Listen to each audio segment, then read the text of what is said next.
ಮಾತರ್ಮೇ ಮಾತರಿಶ್ವನ್ನ ಪಿತರತುಲಗುರೋ ಭ್ರಾತರಿಷ್ಟಾಪ್ತಬಂಧೋ ಸ್ವಾಮಿನ್ನ ಸರ್ವಾಂತರಾತ್ಮನ್ನ ಜರ ಜರಯಿತರ್ಜನ್ಮ ಮೃತ್ಯಾಮಯಾನಾಂ ಗೋವಿಂದೇ ದೇಹಿ ಭಕ್ತಿಂ ಭವತಿ ಚ ಭಗವನ್ನೂರ್ಜಿತಾಂ ನಿರ್ನಿಮಿತ್ತಾಂ ನಿರ್ವ್ಯಾಜಾಂ ನಿಶ್ಚಲಾಂ ಸದ್ಗುಣಗಣ ಬೃಹತೀಂ ಚಾಶ್ವತೀಮಾಚುದೇವ ನಾರಾಯಣಂ ನಮಸ್ಕೃತ್ಯ ನರಂ ಚೈವ ನರೋತ್ತಮಂ ದೇವೀಂ ಸರಸ್ವತೀಂ ವ್ಯಾಸಂ ತತೋ ಗ್ರಂಥಮುದೀರಯೇ ವಿಜಾನತಾಂ ಅವಿತ್ತಸ್ಯ ಮಧ್ವಸ್ಯ ಜಗತಿ ಗುರೋಃ ಪೂರ್ವಾಚಾರ್ಯಮಹಿಷ್ಠಾನಾಮಿಯಂ ಪ್ರಣತಿಮಾಲಿಕಾ ಸೂಕ್ತಿರತ್ನಾಕರೇ ರಮ್ಯೇ ಮೂಲರಾಮಾಯಣಾರ್ಣವೇ ವಿಹರಂತೋ ಮಹೀಯಾಂತ ಪ್ರೀಯಂತಾಂ ಗುರವೋ ಮಮ ವಾಲ್ಮೀಕೇರ್ಗೌಃ ಪುನೀಯಾನ್ನೋ ಮಹೀಧರಪದಾಶ್ರಯಾ ಯತ್ಕಾವ್ಯಮುಪಜೀವಂತಿ ಕವಯಸ್ತರಣಕಾ ಇವ.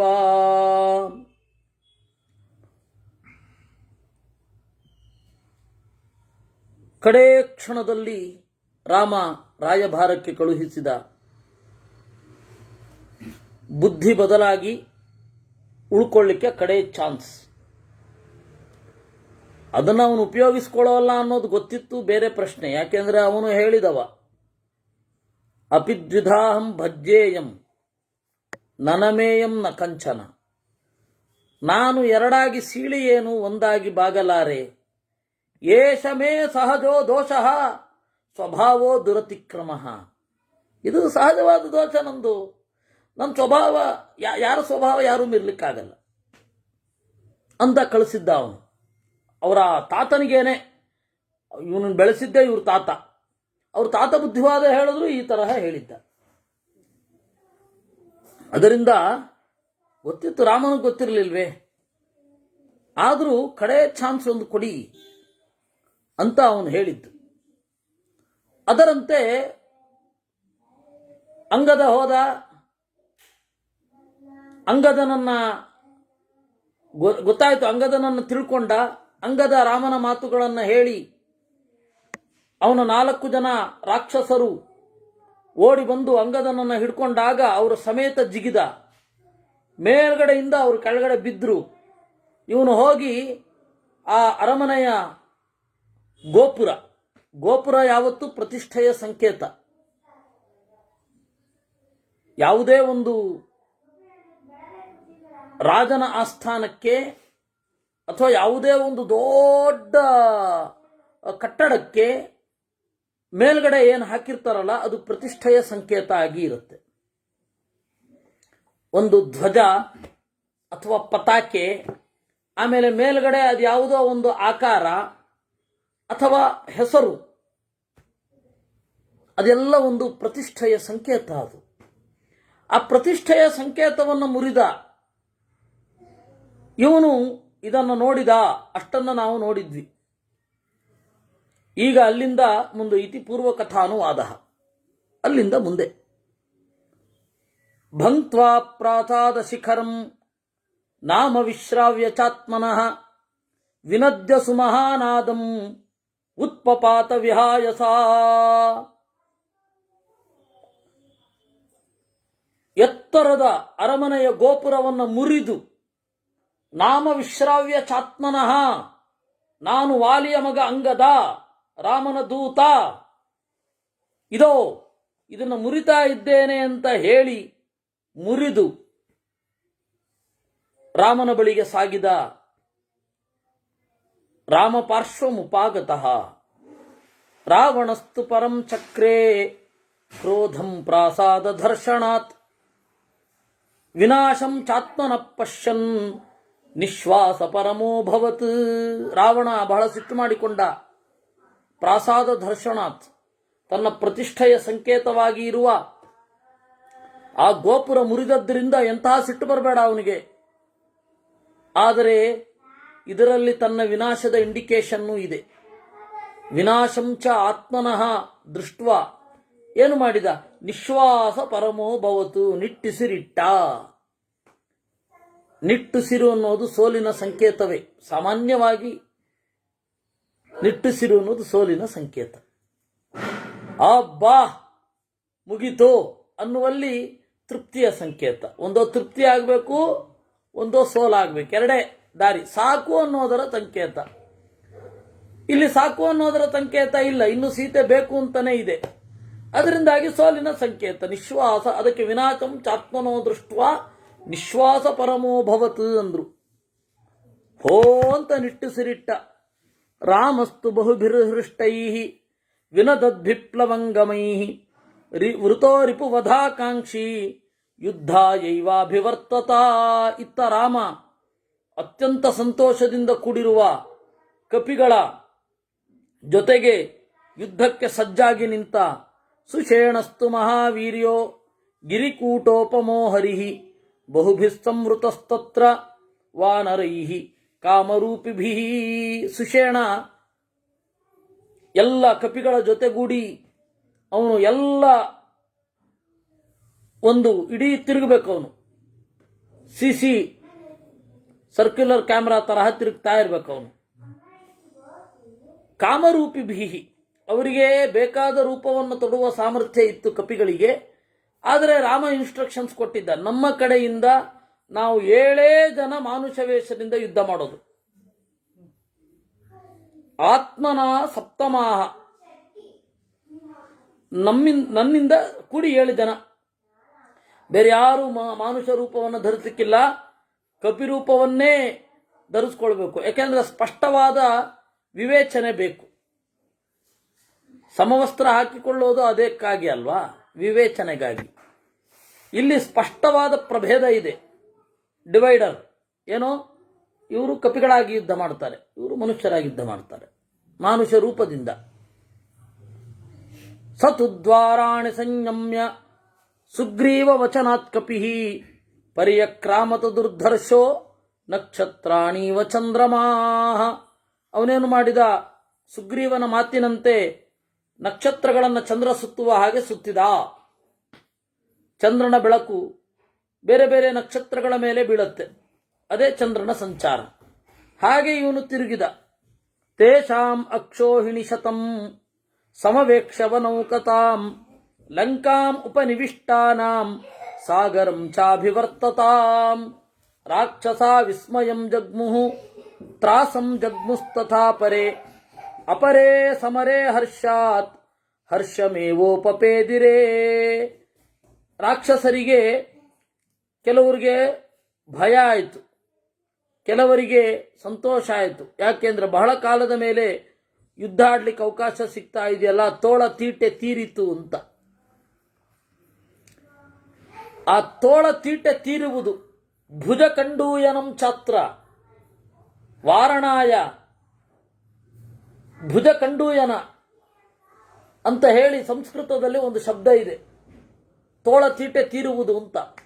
ಅದು ಕನ್ನಡದಲ್ಲಿ ಕೈ ತುರಿಸ್ತಾ ಇದೆ ಅನ್ನೋಲ್ಲಿ ಬಂದಿದೆ. ಕೈ ಕಡಿತಾ ಇದೆ ಅಂತ. ಅಲ್ಲಿ ತೋಳ ತೀಟೆ ತೀರುವುದು ಭುಜ ಕಂಡೂಯನ ಅಂತ ಅಲ್ಲಿ ಸಂಸ್ಕೃತದಲ್ಲಿ. ಆಗ ತೋಳು ಕನ್ನಡದಲ್ಲಿ ಕೈ ಆಯಿತು ಅಷ್ಟೇ. ದೇವರ ದಯದಿಂದ ಅದನ್ನ ಇಂಗ್ಲಿಷ್ಗೆ ಹಾಗೆ ಅನುವಾದ ಮಾಡ್ತಾ ಇಲ್ಲ ಯಾರು ಕೂಡ. ಇಚ್ಚಿಂಗ್ ಹ್ಯಾಂಡ್ಸ್ ಅಂತ. ಕೃತ್ಸನಂ ಹಿ ಕಪಿಭಿರ್ವ್ಯಾಪ್ತಂ ಪ್ರಾಕಾರ ಪರಿಖಾಂತರಂ ದದೃಶು ರಾಕ್ಷಸಾದೀನಾ ಪ್ರಾಕಾರಂ ವಾನರೀಕೃತಂ. ಕಪಿಗಳೆಲ್ಲ ನೋಡಿದ, ಇದು ರಾಕ್ಷಸರೆಲ್ಲ ತಮ್ಮ ಕಡೆಯಿಂದ ನೋಡಿದರು, ಎಲ್ಲಿ ಪ್ರಾಕಾರವೇ ಕಾಣ್ತಾ ಇಲ್ಲ, ಬರೇ ಕಪಿಗಳು ಕಾಣ್ತಾ ಇದ್ದಾರೆ. ಪ್ರಾಕಾರಂ ವಾನರೀಕೃತಂ. ಆ ಭಾಷೆಯ ಸೊಬಗು ವಾನರೀಕೃತಂ ಅಂತ. ಹಾಹಾಕಾರಮ ಕುರುವಂತ ರಾಕ್ಷಸ ಭಯಮಾಗತಾ. ಮೊದಲೊಮ್ಮೆ ಫಸ್ಟ್ ಭಯ ಆಯ್ತಂತವರಿಗೆ. ಹಾ ಹಾ ಅಂದ್ರಂತೆ. ತಸ್ಮಿನ್ ಮಹಾಭೀಷಣಕ್ಕೆ ಪ್ರವೃತ್ತೆ ಕೋಲಾಹಲೇ ರಾಕ್ಷಸ ರಾಜಯೋಧಾ ಪ್ರಗೃಹ್ಯ ರಕ್ಷಾಂಸಿ ಮಹಾಯುಧಾನಿ ಯುಗಾಂತವಾತ ಇವ ಸಂವಿಚೇರುಹು.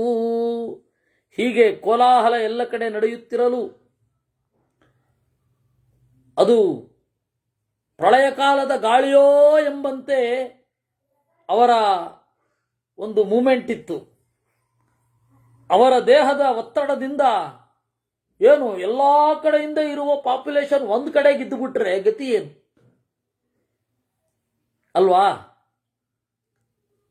ಒಟ್ಟಿಗೆನೆ ಕೆಲಸ ಮಾಡೋದು ಅಂತಂದ್ರೆ ಹೇಗೆ? ಕೋಟ್ಯಂತರ ಜನ ಒಂದು ಕಡೆ ಯುದ್ಧ ಮಾಡಿದ್ರೆ ಇನ್ನೊಂದು ಕಡೆ ಎಫೆಕ್ಟ್ ಆಗದೆ ಇರುತ್ತಾ? ಯುಗಾಂತವಾತ ಇವ ಅಂದ್ರು. ಇವಾಗಲೂ ಹಾಗಾಗತ್ತೆ. ಸುಮ್ಮನೆ ಗಣಿತದ ಲೆಕ್ಕಾಚಾರಗಳನ್ನೆಲ್ಲ ಹೇಳಬೇಕಾದ್ರೆ ಮಾತ್ರ ನಾವು ಹಾಗೆ ಹೇಳ್ತೇವೆ. ಭಾರತ ದೇಶದಲ್ಲಿ ಎಷ್ಟು ಜನ ಯುವಕರಿದ್ದಾರೆ ಅಂದರೆ 2 ಅಡಿ ಅಥವಾ 4 ಅಡಿಯಿಂದ ಎಲ್ಲರೂ ಒಟ್ಟಿಗೆ ಜಿಗಿದ್ರೆ, ಅದು ಅಸಂಭವ ಬೇರೆ, ಒಟ್ಟಿಗೆ ಜಿಗಿದ್ರೆ ಪಾಕಿಸ್ತಾನದಲ್ಲಿ ಭೂಕಂಪ ಆಗತ್ತೆ ಅಂತ. ಅಂದ್ರೆ ಅಷ್ಟು ಯುವಕರಿದ್ದಾರೆ ಅಂತ. ಮತ್ತೆ ಆ ಒತ್ತಡ ಬಿತ್ತು ಅಂದ್ರೆ ಅದು ಆಗತ್ತೆ. ಆದರೆ ಅಷ್ಟು ಒತ್ತಡ ಒಟ್ಟಿಗೆ ಬೀಳಲ್ಲ. ಕರೆಕ್ಟ್ ಟೈಮ್ ನೋಡ್ಕೊಂಡು ಎಲ್ಲರ ಟೈಮ್ ಒಂದೇ ಇದ್ದು ಜಿಗಿಬೇಕಲ್ಲ. ಆದರೆ ಆ ತರಹದ್ದೇ ಯುದ್ಧ ಲಂಕೆಯಲ್ಲಿ ಆದಾಗ, ಮಹಾಭಾರತದಲ್ಲಿ ಒಂದು 1/4 ಆಫ್ ಪಾಪ್ಯುಲೇಷನ್ ಯುದ್ಧ ಮಾಡಿದಾಗ ಯಾಕೆ ಆ ತರಹದ ವಾತಾವರಣಗಳು ಪ್ರತಿಕ್ರಿಯೆಗಳೆಲ್ಲ ಆಗಿರಲ್ಲ? ಅದರಿಂದ ಯುದ್ಧಕಾಂಡೆ 1 ಸರ್ಗ 41ನೇ ಸರ್ಗ ಮುಗಿತು. ತತಸ್ತೆ ರಾಕ್ಷಸಾಸ್ತತ್ರ ಗತ್ವಾ ರಾವಣ ಮಂದಿರಂ ನವೇದಯನ್ ಪುರೀಂ ವೃದ್ಧಾಂ ರಾಮೇಣ ತಹ ವಾನರೈಹಿ. ಆಮೇಲೆ ರಾಕ್ಷಸರೆಲ್ಲ ರಾವಣನ ಮಂದಿರಕ್ಕೆ ಹೋಗಿ ಹೇಳಿದರಂತೆ, ರಾಮೇಣ ಪುರೀಂ ವೃದ್ಧಾಂ ನವೇದಯನ್, ರಾವಣ ಪ್ರಭು ಎಲ್ಲ ಕಪಿಗಳು ನಮ್ಮನ್ನು ಮುತ್ತಿದ್ದಾರೆ. ವೃದ್ಧಾಂತು ನಗರೀಂ ಚ್ರುತ್ವಾ ಜಾತಕ್ರೋಧೋ ನಿಶಾಚರ ವಿಧಾನಂ ದ್ವಿಗುಣಂ ಕೃತ್ವಾ ಪ್ರಾಸಾದಂ ಚಾಪ್ಯರೋಹತ. ಎಲ್ಲಿ ಎಕ್ಸ್ಟ್ರಾ ಫೋರ್ಸ್ಗಳೆಲ್ಲ ಕಾಯಿರಿ, ಕೂಡಲೇ ಗಡಿಯ ಕಡೆಗೆ ಸಾಗಿ, ಕೋಟೆಯ ಗಡಿಯ ಕಡೆಗೆ ಅಂತ ಹೇಳಿ ಇನ್ನೊಮ್ಮೆ ಪ್ರಾಕಾರವನ್ನು ಏರಿದ. ಸದದರತ ವೃತಾಂ ಲಂಕಾಂ ಸಶೈಲವನಕಾನನಾಂ ಅಸಂಖ್ಯೇಯೈರ್ಹರಿಗಣೈ ಸರ್ವತೋ ಯುದ್ಧಕಾಂಕ್ಷಿಭಿ.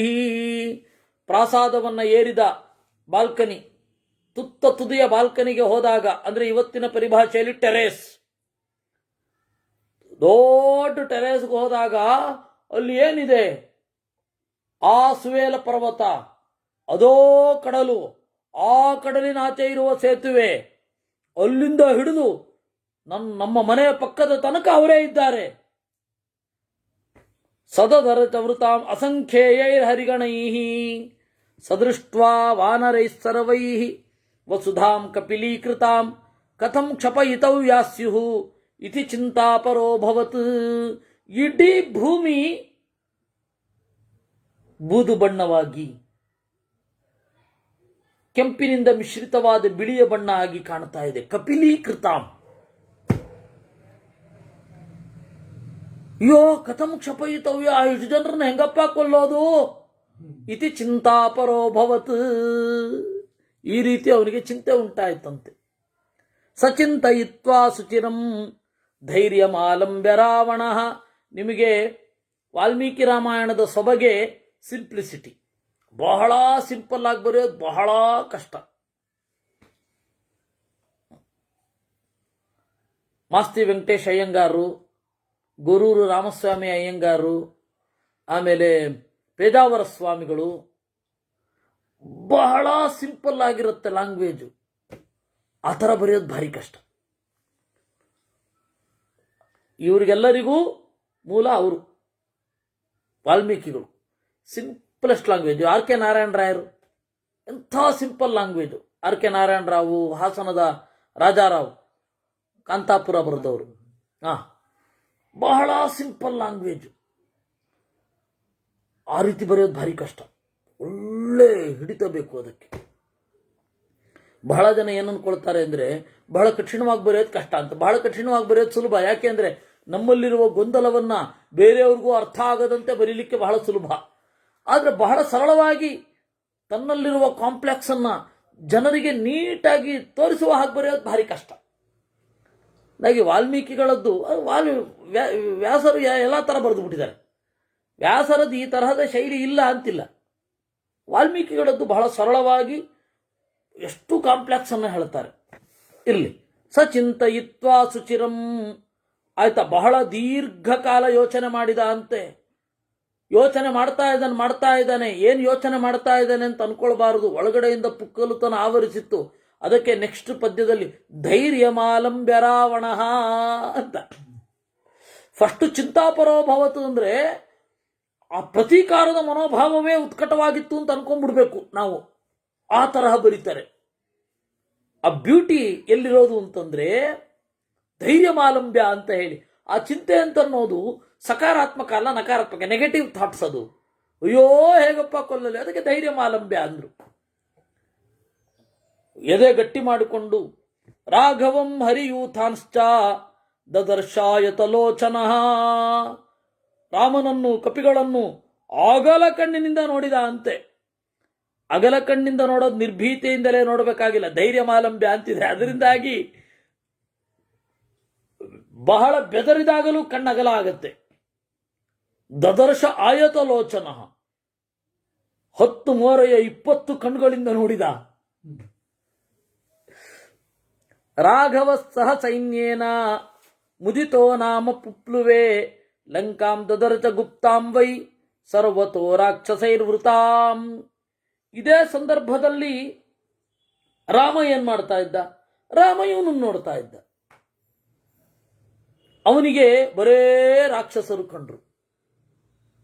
ಲಂಕಾಂ ದದರಚ ಗುಪ್ತಾಂ ವೈ ಸರ್ವತೋ ರಾಕ್ಷಸೈರ್ವೃತಾಂ. ಯಾರು ಕೊಲ್ಬೇಕೋ ಅವ್ರನ್ನ ನೋಡಿದ ಇವನು. ನಾನು ಮಾಡಿರುವ ತಪ್ಪಿನಿಂದ ಎಷ್ಟು ಜನ ಬಂದಿದ್ದಾರೆ ಅಂತ ನೋಡಿದ. ಈ ಇಬ್ಬರ ನೋಟಕ್ಕೂ ಇರುವ ವ್ಯತ್ಯಾಸ ಅದು. ಆ ಬ್ಯೂಟಿ ಗೀತೆಯಲ್ಲಿಯೂ ಕೂಡ ಕಾಣುತ್ತೆ. ಆಗ ದುರ್ಯೋಧನ ಇದೋ ಇಲ್ಲಿದ್ದಾರೆ, ಅದೋ ಆ ನನ್ನ ಸೇನೆ ಅಂತಾನೆ. ಯಾಕದು ಅಂತಂದ್ರೆ ಒಳಗಡೆ ಗೊಂದಲ.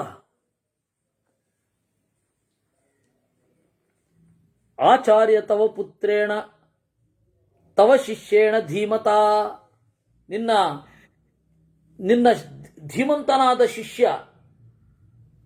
ಇವರೆಲ್ಲ ಇಲ್ಲಿದ್ದಾರೆ. ಅಂದ್ರೆ ಪಾಂಡವರ ಸೇನೆ, ನನ್ನವರೆಲ್ಲ ಅಲ್ಲಿದ್ದಾರೆ. ತಾನ್ ನಿಬೋಧ ಬ್ರವೀಮಿತೆ ನಾಯಕ ಮಮ ಸೈನ್ಯಸ್ಯ ತಾನ್ ನಿಬೋಧ. ಅವರನ್ನು ನೋಡು, ನನ್ನ ಸೇನೆಯಲ್ಲಿರುವ ಮುಖ್ಯಸ್ಥರು, ಅವರನ್ನು ನೋಡಯ್ಯ. ದುಷ್ಟದ್ಯುಮ್ನ ವಿರಾಟ ಮೊದಲಾದ ಇವರನ್ನು ನೋಡು. ವ್ಯತ್ಯಾಸ ಆಗ್ಬಿಟ್ಟಿದೆ. ಆ ರೀತಿ ನೀವು ವಾಲ್ಮೀಕಿಗಳ ಇದನ್ನು ನೋಡಿದಾಗ ಅವನು ಯಾರನ್ನ ನೋಡಿದ? ರಾವಣ. ಎಲ್ಲ ಕಡೆ ಕಪಿಗಳು ಇದ್ದಾರೆ, ಹೆಂಗಪ್ಪ ಕೊಲ್ಲಲಿ ಅಂತ ಇವನು ನೋಡಿದ ಅಷ್ಟೆ. ದೃಷ್ಟ್ವಾ ದಾತರತಿರ್ಲಂಕಾಂ ಚಿತ್ರಧ್ವಜ ಪತಾಕಿನೀಂ ಜಗಾಮ ಮನಸಾ ಸೀತಾಂ ದೂಯಮಾನೇನ ಚೇತಸಾ.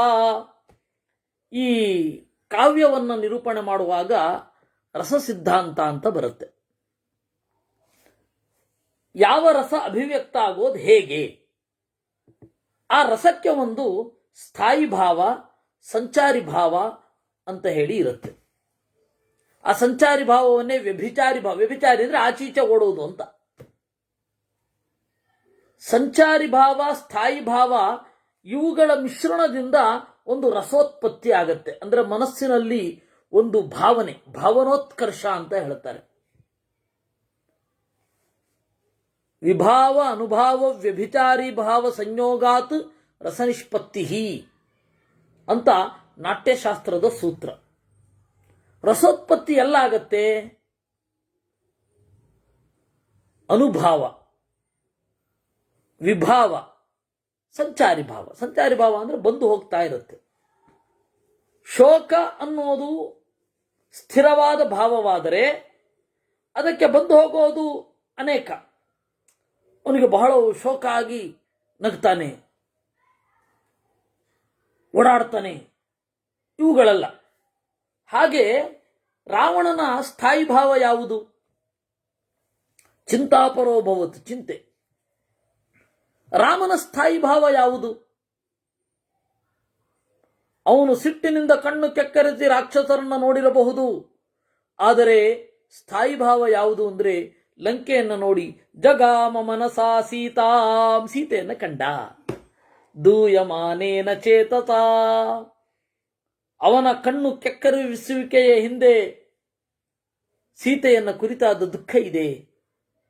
ಇವನ ಸಿಟ್ಟಿನ ಕಣ್ಗಳ ಹಿಂದೆ ಭಯ ಇದೆ, ತನ್ನ ತಪ್ಪಿನದ್ದು. ಒಂದು ರಸಗಳ ಮನಸ್ಸಿನಲ್ಲಿ ಆ ರಸ ಉತ್ಪತ್ತಿ ಆಗಬೇಕು.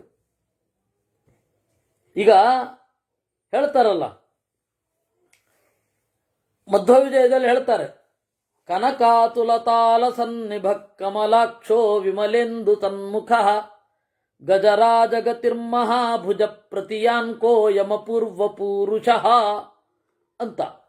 ನಾವು ಅದನ್ನ ಹಾಗೆ ಫಾಲೋ ಮಾಡ್ಕೊಂಡು ಹೋದ್ರೆ ಋಷಿಗಳಿಗಾದ ಅಚ್ಚರಿ ನಮಗೂ ಆಗಬೇಕು.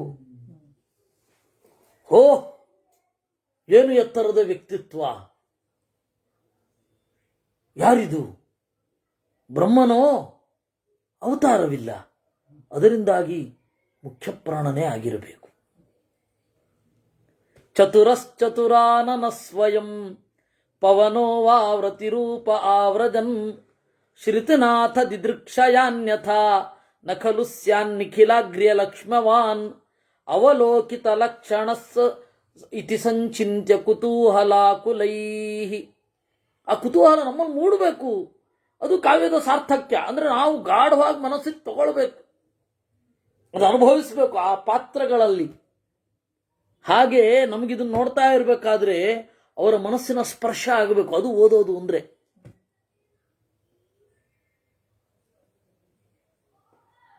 ಅವನು ಅಗಲವಾಗಿ ಕಣ್ಣು ತೆರೆದ, ರಾವಣನೂ ಕಣ್ಣು ಕೆಕ್ಕರಿಸಿದ 10 ಮೋರೆಯ 20 ಕಣ್ಗಳಿಂದ. ಅದರ ಹಿಂದೆ ಒಂದು ಲೈಟ್ ಆಗಿರುವ ಅಪರಾಧಿ ಭಾವ. ಅಯ್ಯೋ, ನಾನು ತಪ್ಪು ಮಾಡಿಬಿಟ್ನಾ, ಇವ್ರನ್ನ ಹೆಂಗೆ ಕೊಲ್ಲೋದು? ಇವನು ಕಣ್ಣು ಕೆಕ್ಕರಿಸ್ತಾ ನೋಡ್ತಾ ಇದ್ದಾನೆ ರಾಮ ಕಪಿಗಳ ಮುಂದೆ ನಿಂತು. ಅವನಿಗೆ ಒಳಗಡೆ ಸೀತೆ ಕಾಣ್ತಾ ಇದ್ದಾಳೆ. ಈ ರಸದಲ್ಲಿ ಸ್ವಲ್ಪ ಹೊತ್ತು ನಿಲ್ಲಬೇಕಾಗತ್ತೆ, ಆಮೇಲೆ ಮುಂದುವರಿಬೇಕು. ಅದು ರಸಾಸ್ವಾದ ಒಳಗಡೆ ಆಗೋದು. ಅದು ಓದುವಾಗ ಅದು ಸಾಧ್ಯ. ಮಾಡಿಕೊಂಡು ಒಂದು ಸ್ವಲ್ಪ ಹೊತ್ತು ಅನುಭವಿಸಿ ಅದನ್ನು ಮನವಾರೆ ಸವಿದು ಆಮೇಲೆ ಮುಂದೆ ಹೋಗಬಹುದು. ರಂಗಸ್ಥಳದಲ್ಲಿ ಪ್ರದರ್ಶನ ಮಾಡಬೇಕಾರಾಗಲ್ಲ, ಅಥವಾ ಫಿಲಮಲ್ಲಿ ನೋಡ್ಬೇಕಾರಾಗಲ್ಲ, ಹೇಳಬೇಕಾದ್ರೂ ಆಗಲ್ಲ. ನಾನು ನಿಲ್ಲಿಸ್ಬಿಟ್ರೆ ನೋಡಿ, ನೀವೇ ನೋಡಿ ಮನಸ್ಸಿನಲ್ಲೇ ಅಂತ ಅಲ್ಲ. ಇವಾಗ ಇಲ್ಲಿ ಕೇಳುವವರೆಲ್ಲ ಅಷ್ಟು ಪಕ್ವರಾಗಿದ್ದಾರೆ, ಕೇಳಿ ಅದನ್ನು ಅನುಭವಿಸಬಲ್ಲರು. ಆದರೂ ಅದು ಮರ್ಯಾದೆ, ಅಂದ್ರೆ ಅದೊಂದು ರೀತಿ ಇಲ್ಲ ಈವರೆಗೂ ಉಪನ್ಯಾಸದಲ್ಲಿ. ಅನುಭವಿಸಿ ಬಿಟ್ಬಿಡೋದು, 5 ನಿಮಿಷ ಬಿಟ್ಟು ನಾನು ಮತ್ತೆ ಶುರು ಮಾಡೋದು ಅದಿಲ್ಲ. ಆದ್ದರಿಂದ ದೃಷ್ಟ್ವಾ ಅತ್ರ ಸಾ ಮೃಗಶಾಭಾಕ್ಷಿ ಮತ್ಕೃತೆ ಜನಕಾತ್ಮಜ ಪೀಡ್ಯತೆ ಶೋಕ ಸಂತಪ್ತ ಕೃಶಾಸ್ಥಂಡಿಲಶಾಯಿನಿ. ಅದರಿಂದಾಗಿ ಭವಭೂತಿ ರಾಮಾಯಣವನ್ನು ಉತ್ಕಟವಾಗಿ ಅನುಭವಿಸಿ ಏಕೋ ರಸ ಕರುಣ ಏವ ನಿಮಿತ್ತ ಭೇದಾತ್ ಅಂತಂದ ಅವನು. ಏಕೋ ರಸ ಕರುಣ ಏವ ನಿಮಿತ್ತ ಭೇದಾತ್, ರಸ ಇರೋದೇ ಒಂದೇ, ಕರುಣೆ ಅಂದ. ನಾನು ಕರುಣಾರಥವನ್ನು ಹೇಳ್ತಾ ಇರಬೇಕಾದ್ರೆ ಅಪಿಗ್ರಾವಾರೋದಿತ್ಯಪಿದಲತಿ ವಜ್ರಸ್ಯ ಹೃದಯಂ, ಕಲ್ಲು ಅಳುತ್ತೆ, ವಜ್ರ ಫಡಫಡ ಅಂತ ಸೀಳಿ ಹೋಗತ್ತೆ ಎಂದ.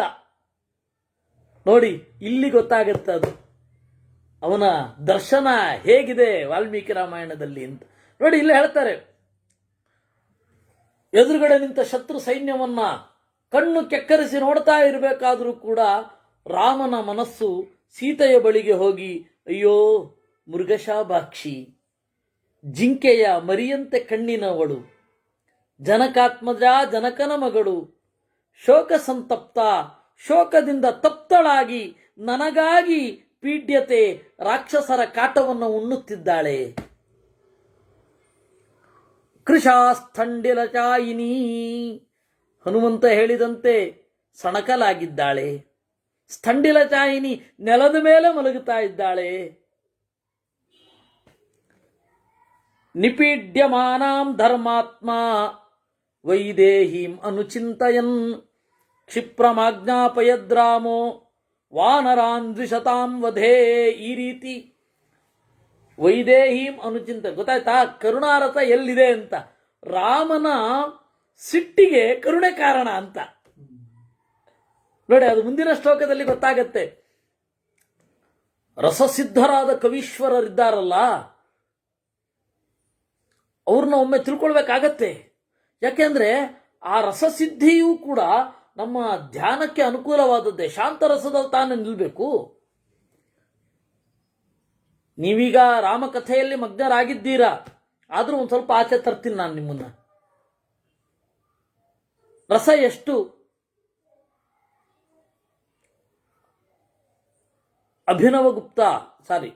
ಧ್ವನ್ಯಾಲೋಕದ ಆನಂದವರ್ಧನ 9ನೇ ರಸ ಇದೆ ಅಂತಾನೆ. ಯಾವುದು? ಶಾಂತರಸ. ಶೃಂಗಾರ, ವೀರ, ಕರುಣ, ಅದ್ಭುತ, ಹಾಸ್ಯ, ಭಯಾನಕ, ಬೀಭತ್ಸ ಎಲ್ಲ ಇದೆ. ಆದರೆ ಮಹಾಭಾರತದಲ್ಲಿ ಇರೋದು ಶಾಂತರಸ. ಎಲ್ಲ ರಸ ಆದ್ಮೇಲೆ ಎಲ್ಲ ಹೊಡೆದಾಟ ಆಯ್ತು, ಬಡದಾಟ ಆಯ್ತು, ಎಲ್ಲ ಆಯ್ತು. ಕಡೆಗೇನು? ಎಲ್ಲವನ್ನ ತೊರೆದು ಪಾಂಡವರು ಹೊರಡುತ್ತಾರೆ. ಎಲ್ಲವನ್ನ ತೊರೆದು ಧೃತರಾಷ್ಟ್ರ ಧ್ಯಾನಮಗ್ನಾಗ್ತಾನೆ. ಭೀಷ್ಮಾಚಾರ್ಯರು ಕೂಡ ಅದು ಅಲ್ಲಿ ಅನುಕೂಲ. ಅದು ವಿನಯೋ ಹಿ ಭೂಷಯತಿ ಸರ್ವರಸಂ ಅನ್ನೋದು ಸ್ಟೇಜ್ ಥಿಯರಿಗೆ ಅದ್ಭುತವಾದ, ಡ್ರಾಮಾ ಥಿಯರಿಗೆ ಅದ್ಭುತವಾದ ಒಂದು ಕೊಡುಗೆ. ಇರಲಿ, ಇಲ್ಲಿಗೆ ಬರೋಣ. ಶಾಂತರಸ ಅನ್ನೋದೊಂದಿದೆ ಅಂತ ಅವನು ಹೇಳ್ತಾನೆ. ಪಂಡಿತಾಚಾರ್ಯರು ಇನ್ನು ಮುಂದೆ ಹೋದ್ರು. ತ್ರಿವಿಕ್ರಮ ಪಂಡಿತಾಚಾರ್ಯ ಭಕ್ತಿ ಯಾಕೆ ರಥ ಆಗಬಾರದು ಅಂದ್ರು. ಅವ್ರು 10ನೇ ರಥ ಅಂದ್ರು. ಅವರು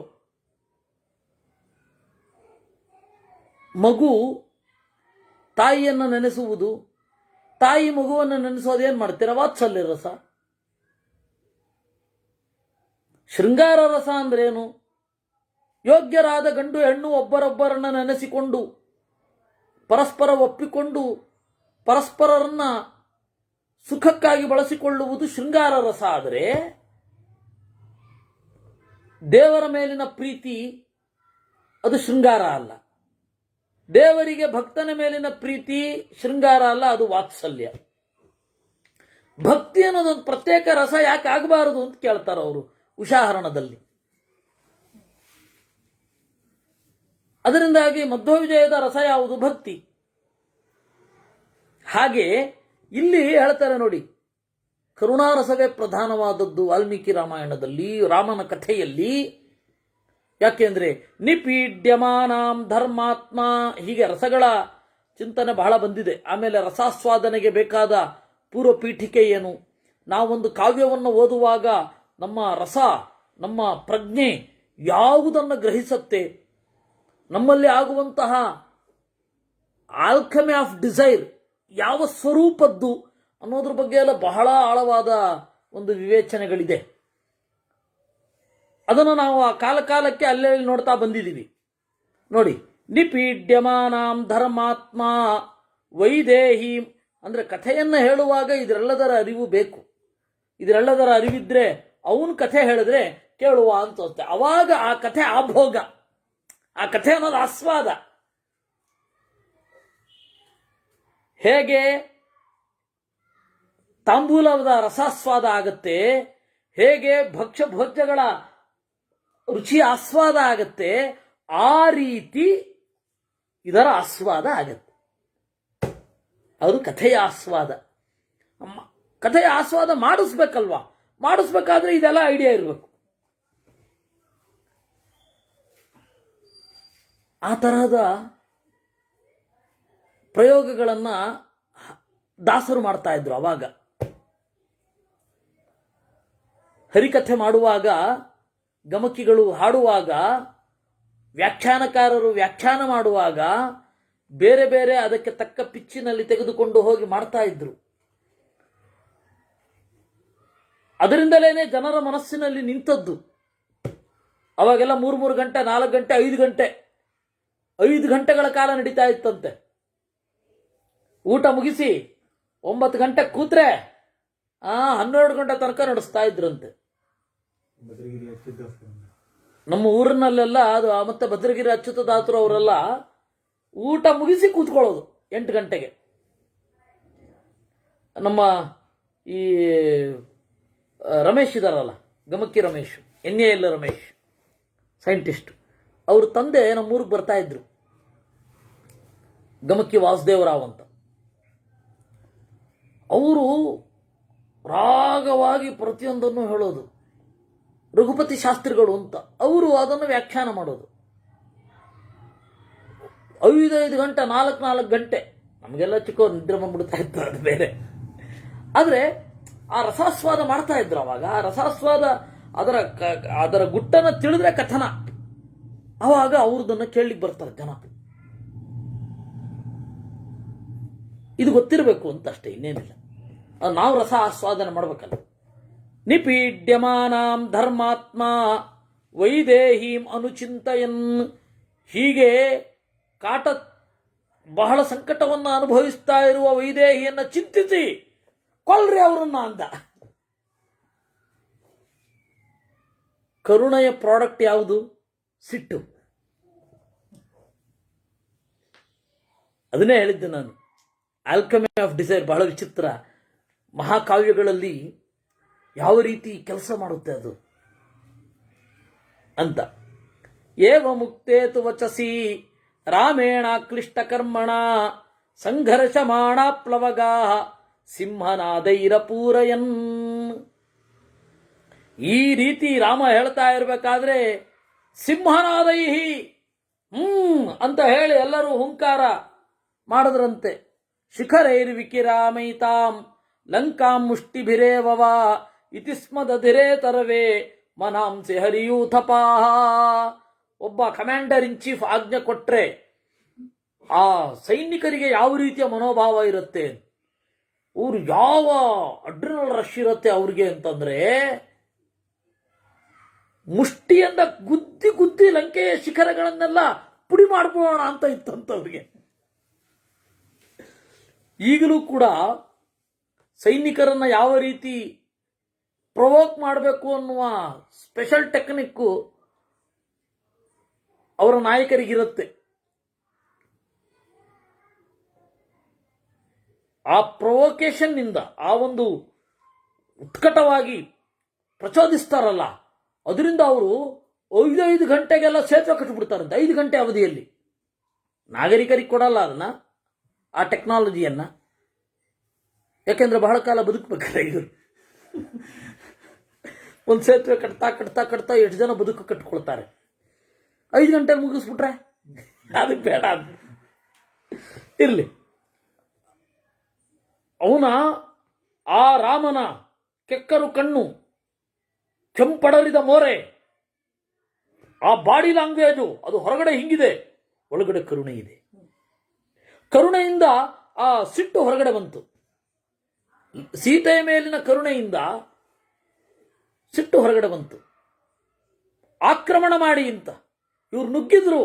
ಮನಸ್ಸಿನಲ್ಲಿ ಇತಿಸ್ಮ ದಧಿರೆ ಮನಾಂಸಿ ದಧಿರೆ, ಮನಸ್ಸಿನಲ್ಲಿ ಗುದ್ದಿ ಗುದ್ದಿ ಪುಡಿ ಮಾಡ್ಬಿಡೋಣ ಅಂತ.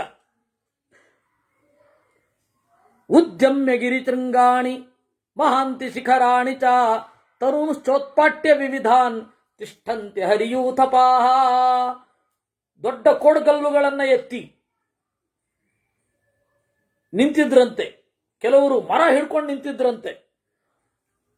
ಪ್ರೇಕ್ಷತೋ ರಾಕ್ಷತೇಂದ್ರಸ್ಯ ತಾನ್ಯನೀಕಾನಿ ಭಾಗತಃ ರಾಘವ ಪ್ರಿಯ ಕಾಮಾರ್ಥಂ ಲಂಕಾಂ ಆರುರುಹುಸ್ತದಾ. ರಾವಣ ನೋಡ್ತಾ ಇರಬೇಕಾದ್ರೆ ಎಲ್ಲರೂ ಕೂಡ ಮೇಲ್ಗಡೆ ಏರಿದರು. ಲಂಕಾಂ ಆರುರುಹು ಎಲ್ಲ ಬಿಡಿಬಿಡಿಯಾಗಿ ಮಾಡಿಕೊಂಡು ಇಂಥವ್ರು ಇಲ್ಲೇ ಇರಬೇಕು, ಇಂಥವ್ರು ಇಲ್ಲೇ ಇರಬೇಕು ಅಂತ. ತೇ ತಾಮ್ರವಕ್ತ್ರ ಹೇಮಾಭಾಃ ರಾಮಾರ್ಥೇ ತ್ಯಕ್ತ ಜೀವಿತಾಃ ಲಂಕಾಮೇವಾಭ್ಯವರ್ತಂತ ಸಾಲಭೂಧರ ಯೋಧಿನಃ. ತೇ ತಾಮ್ರವಕ್ತ್ರಾಃ, ಕೆಂಪು ಮೋರೆಯ ಕಪಿಗಳು, ಹೇಮಾಭಾಃ, ಮೈ ಇಡೀ ಬಂಗಾರದ ಬಣ್ಣದವರು, ರಾಮನಿಗಾಗಿ ಬಾಳನ್ನು ತೊರೆದು, ಸಾಲಭೂಧರ ಯೋಧಿನಃ, ಮತ್ತಿ ಮರವನ್ನು ದೊಡ್ಡ ಬೆಟ್ಟವನ್ನು ಹಿಡಿದು, ತೇ ದ್ರುಮೈ ಪರ್ವತಾಗ್ರೈಶ್ಚ ಮುಷ್ಟಿಭಿಶ್ಚ ಪ್ಲವಂಗಮಾಃ ಪ್ರಾಕಾರಾಗ್ರಾಣ್ಯ ಸಂಖ್ಯಾನಿ ಮಮಂಥುಸ್ತೋರಣಾನಿ ಚ. ಅವರು ಬಂಡೆಗಳಿಂದಲೂ ಮರಗಳಿಂದಲೂ ಮುಷ್ಟಿಗಳಿಂದಲೂ ಕೋಟೆಯ ಗೋಡೆಯನ್ನ ಹತ್ತಿದ್ರು, ತೋರಣಗಳನ್ನು ಮಮಂಥುಹು ತೊತ್ತಳ ತುಳಿದರು, ಪರಿಖಾನ್ ಪೂರಯಂತಶ್ಚ ಪ್ರಸನ್ನ ಸಲಿಲಾಚಯಾನ್ ಪಾಂಸುಭಿ ಪರ್ವತಾಗ್ರೈಶ್ಚ ತೃಣೈ ಕಾಷ್ಠೈಶ್ಚ ವಾನರಾಹ. ಆ ಜಲದುರ್ಗ ಅಂತ ಇತ್ತಲ್ಲ, ಕೋಟೆಯ ಸುತ್ತ ಆಳವಾದ ನೀರಿರುತ್ತೆ, ಅಲ್ಲಿ ಮೊಸಳೆ ಮೊದಲಾದ ಪ್ರಾಣಿಗಳಿರುತ್ತೆ, ಕೆಳಗಡೆ ಯಂತ್ರಗಳಿರುತ್ತೆ, ತಪ್ಪಿ ಬಿದ್ದರೆ ಅಲ್ಲಿ ಗೊತ್ತೇ ಇರಲ್ಲ, ನೀರಂತ ಬೀಳೋದು, ಅಲ್ಲಿ ಕೆಳಗಡೆ ಈಟಿಯೋ ಏನೋ ಇರುತ್ತೆ, ಸಿಕ್ಕಾಕೊಂಡ್ಬಿಡ್ತಾರೆ ಜನ. ಆ ತರಹದ ಪ್ರಾಕಾರಗಳಿತ್ತು, ಜಲಪ್ರಾಕಾರಗಳು, ಜಲದುರ್ಗ ಅಂತ ಕರೀತಾರೆ ಅದನ್ನ. ಆ ಜಲದುರ್ಗವನ್ನೆಲ್ಲ ತಂದು ಮರಗಳಿಂದ, ಬಂಡೆಗಳಿಂದ, ಮಣ್ಣುಗಳಿಂದ ತುಂಬಿಸಿದ್ರಂತೆ. ಅದ್ರ ಮೇಲೆ ಓಡ್ಕೊಂಡು ಹತ್ಬೇಕಲ್ಲ, ರಸ್ತೆ ನಾಶ ಮಾಡಿದ್ರೆ ಈಗ, ಆಗ ರಸ್ತೆ ಕಟ್ತಾ ಇದ್ದಾರೆ. ಅಲ್ಲ, ಇದು ಯುದ್ಧದಲ್ಲಿ ಸಹಜ ಪ್ರಕ್ರಿಯೆ. ಇವಾಗ ನಾವು ಯುದ್ಧ ಮಾಡಬೇಕು ಅಂದರೆ ಅವ್ರಿಗೆ ರಸ್ತೆ ಕಟ್ಕೊಳ್ತೇವೆ, ಅವ್ರ ಕಡೆಗೆ ಹೋಗಬೇಕು ಅಂತ, ಅವರ ರಸ್ತೆಯನ್ನು ಹಾಳು ಮಾಡ್ತೇವೆ, ಸಹಜ ಅದು. ಹಾಗೆ ಇಲ್ಲಿಯೂ ಮಾಡೋದು. ತತಃಸಹಸ್ರಯೂಥಾಶ್ಚ ಕೋಟಿಯೂಥಾಶ್ಚ ಯೂಥಪಾಃ ಕೋಟಿಯೂಥ ಶತಾಶ್ಚಾನ್ಯೇ ಲಂಕಾಂ ಆರುರುಹುಸ್ತಥಾ. ಸಾವಿರ ಸಾವಿರ ಗುಂಪುಗಳಾಗಿ, ಲಕ್ಷ ಲಕ್ಷ ಗುಂಪುಗಳಾಗಿ, 10,000 ಗುಂಪಾಗಿ ಏರಿದರಂತೆ. ಕಾಂಚನಾನಿ ಪ್ರಮರ್ದಂತಹ ತೋರಣಾನಿ ಪ್ಲವಂಗಮಾಹ ಕೈಲಾಸ ಶಿಖರಾಗ್ರಾಣಿ ಗೋಪುರಾಣಿ ಪ್ರಮಥ್ಯಚ. ಏರುವಾಗ ಗೋಪುರವನ್ನು ಒದ್ದು ಬೀಳಿಸಿದರು, ಬಾಲ್ಕನಿಯನ್ನು ಹಾಳು ಮಾಡಿದರು, ಬಂಗಾರದ ಕುಸುರಿ ಕೆಲಸಗಳನ್ನೆಲ್ಲ ಒಡೆದು ಪುಡಿ ಮಾಡಿದರಂತೆ. ಆಪ್ಲವಂತ ಪ್ಲವಂತಶ್ಚ ಗರ್ಜಂತಶ್ಚ ಪ್ಲವಂಗಮಾಹ ಲಂಕಾಂ ತಾಂ ಅಭಿಧಾವಂತಿ ಮಹಾವಾರಣ ಸನ್ನಿಭಾ. ಕುಣಿಯುತ್ತಾ ನೆಗೆಯುತ್ತಾ ರಾಮನ ಕುರಿತಾದ ಘೋಷಣೆಗಳನ್ನು ಕೂಗುತ್ತಾ ಲಂಕೆಯನ್ನು ಕುರಿತು ಓಡಿದರಂತೆ. ಅವರ ಘೋಷಣೆ ಏನಿತ್ತು? ಒಂದು ಘೋಷಣೆ ಬೇಕೇ ಬೇಕು.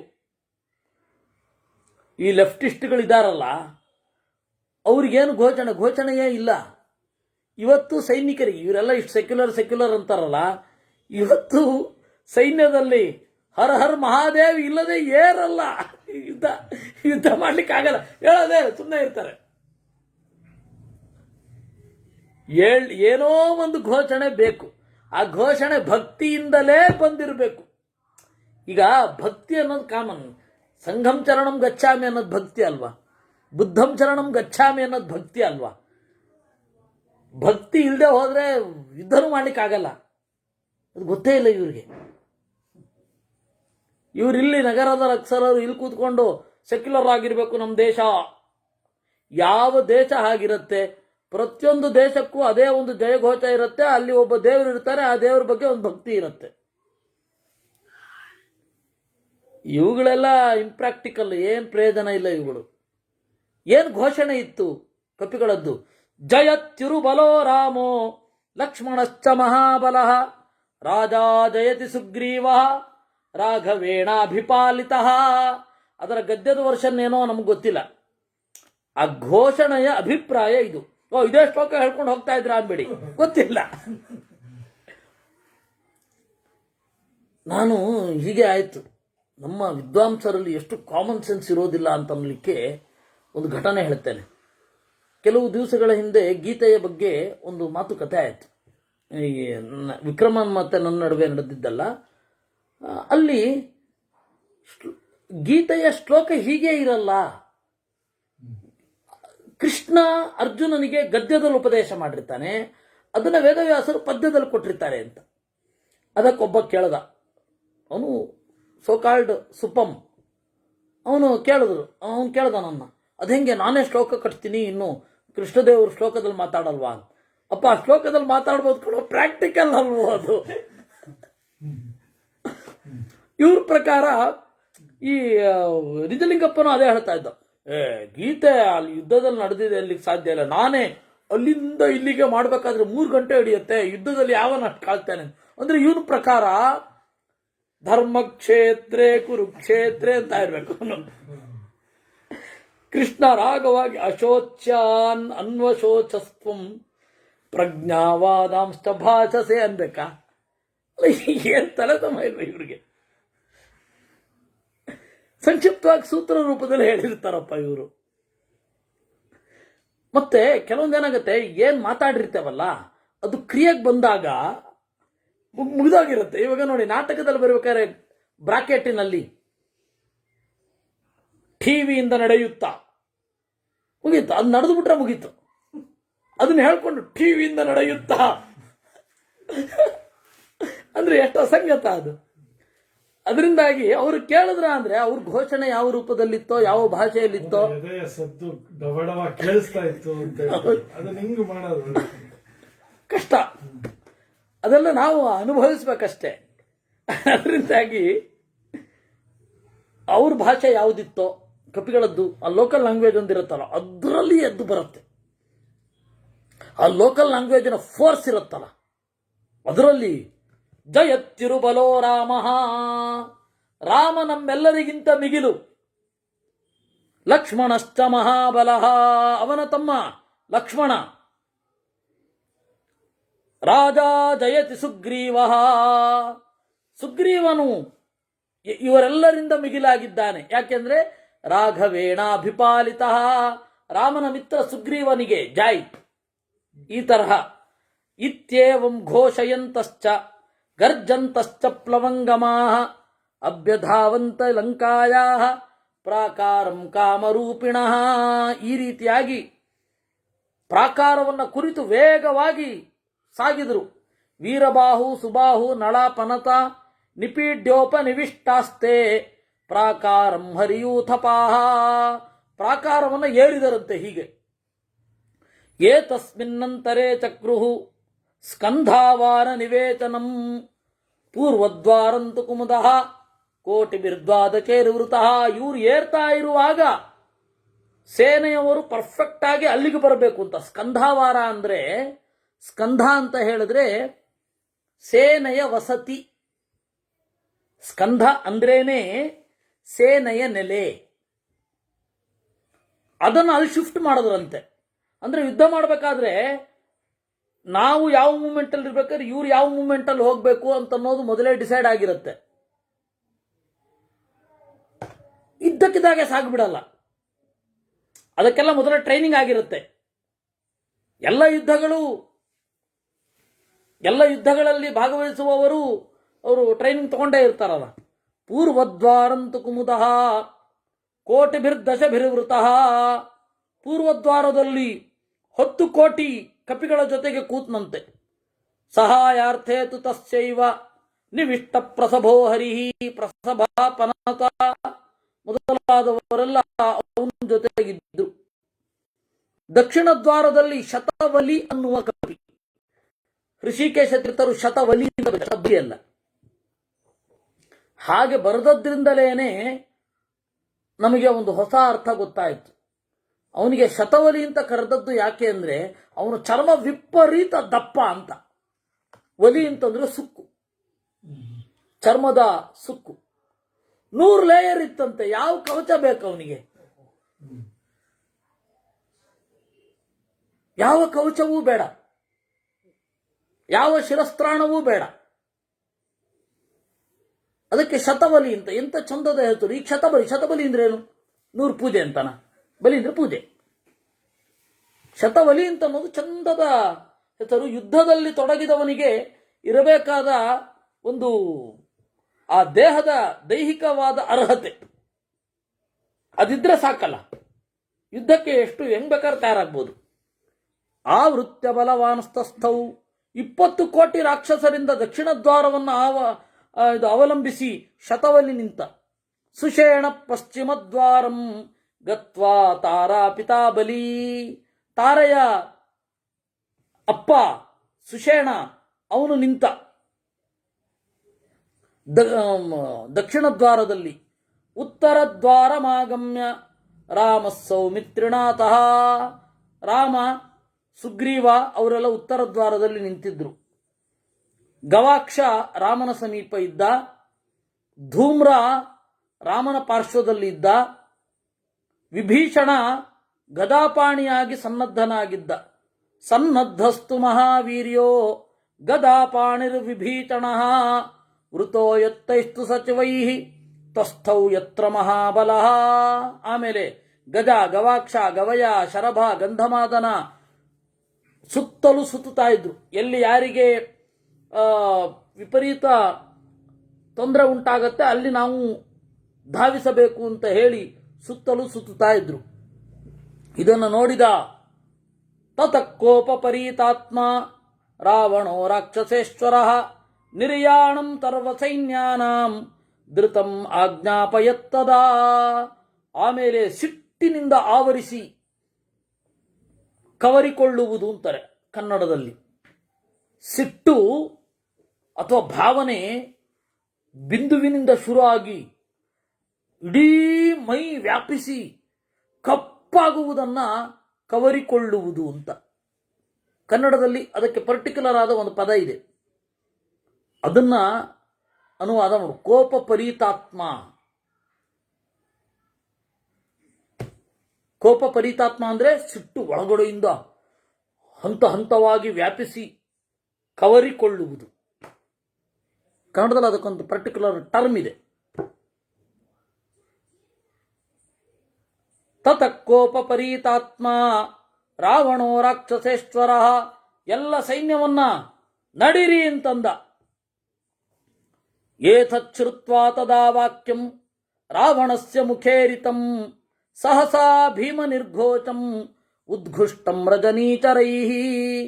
ಈ ರಾವಣನ ಮಾತನ್ನ ಕೇಳಿ ಎಲ್ಲರೂ ಕೂಡ ಹೊರಡಲಿಕ್ಕೆ ತಯಾರಾದ್ರು. ಯುದ್ಧ ಮುಂದಿನ ವಾರ ಮಾಡಿಸೋಣ. ಇದಕ್ಕೆ ಒಂದು ಅಧ್ಯಾತ್ಮದ ಮುಖವನ್ನು ಪಂಡಿತಾಚಾರ್ಯರು ಕೊಡ್ತಾರೆ. ಕಪಿಗಳಿಗೂ ರಾಕ್ಷಸರಿಗೂ ಯುದ್ಧ ಆಯಿತು. ತೀವ್ರಾಣಾಂ ಪುಣ್ಯ ಪಾಪಾನಾಂ. ಶರೀರದ ಮಾಧ್ಯಮದಲ್ಲಿ ಪುಣ್ಯ ಪಾಪಗಳಿಗೆ ಆದ ಸಂಗ್ರಾಮದಂತೆ ಇತ್ತು ಅಂತ ಪಂಡಿತಾಚಾರ್ಯರು ಸಂಗ್ರಹ ರಾಮಾಯಣದಲ್ಲಿ ಇದರ ಅಧ್ಯಾತ್ಮದ ಮುಖವನ್ನು ಕೊಡ್ತಾರೆ. ಸಾಕು. ಕೃಷ್ಣಾರ್ಪಣ.